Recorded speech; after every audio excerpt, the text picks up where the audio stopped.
Shalom, selamat pagi.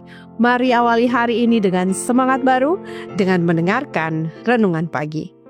Senin 9 Juni 2025. Butuh 1 sendok ekstra garam Kristus. Markus 9 ayat 50. Garam memang baik, tetapi jika garam menjadi hambar, dengan apakah kamu mengasinkannya? Hendaklah kamu selalu mempunyai garam dalam dirimu dan selalu hidup berdamai yang seorang dengan yang lain. Sedikit garam sangat penting dalam makanan kita. Saya menyadari hal itu ketika saya dalam diet buah selama beberapa hari dan mulai mengalami kram kaki. Teman baik saya, Bernal Baldwin, tersenyum dan berkata, "Cobalah sedikit garam." Itu berhasil. Seluruh sistem elektrolit tubuh kita bergantung pada campuran garam yang tepat. Namun, di negara-negara maju, masalahnya jarang sekali terletak pada kekurangan garam. Garam menyebabkan banyak penyimpanan cairan yang meningkatkan tekanan darah, dan itu bisa menjadi pembunuh. Sepertiga penduduk dunia menderita tekanan darah tinggi, dan tidak mengherankan karena kita mengonsumsi garam 20 kali lebih banyak dari yang kita butuhkan. Makanan alami rendah natrium, garam, dan tinggi kalium yang membantu mengontrol tekanan darah. Namun, makanan olahan membuat asupan garam tidak lagi diperlukan. 3 sendok teh saus tomat mengandung 1000 mg garam.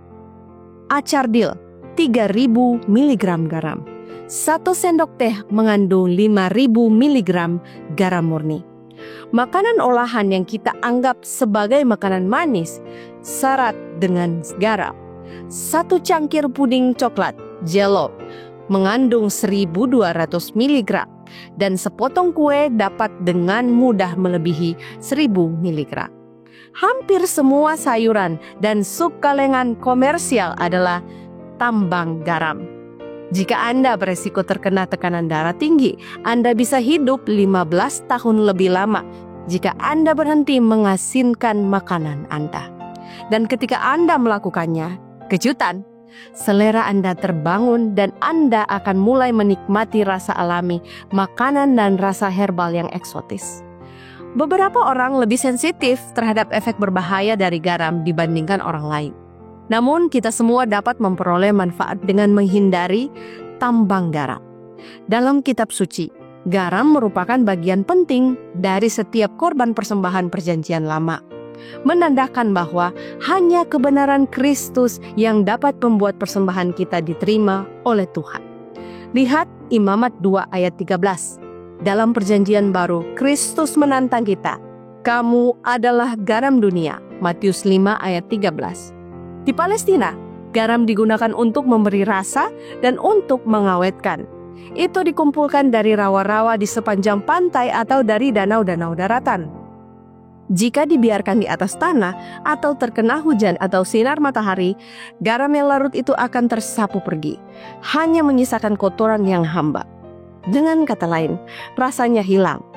Sebagai umat Kristen, kita tidak akan berbudi atau banyak kebaikan kepada orang lain jika kita tidak bergaul dengan mereka, sehingga membiarkan rasa kita, kebenaran Kristus, terhapus atau ketika kita kehilangan karakteristik yang menjadikan kita Kristen. Seperti yang Kristus katakan dalam Markus 9 ayat 50, untuk dapat rukun satu sama lain, kita membutuhkan garamnya.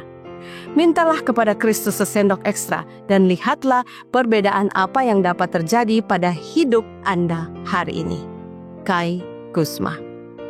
Kiranya renungan di pagi hari ini dapat menjadi kekuatan bagi kita semua dan menjadi perenungan kita sepanjang hari ini. Amin. Mari kita berdoa.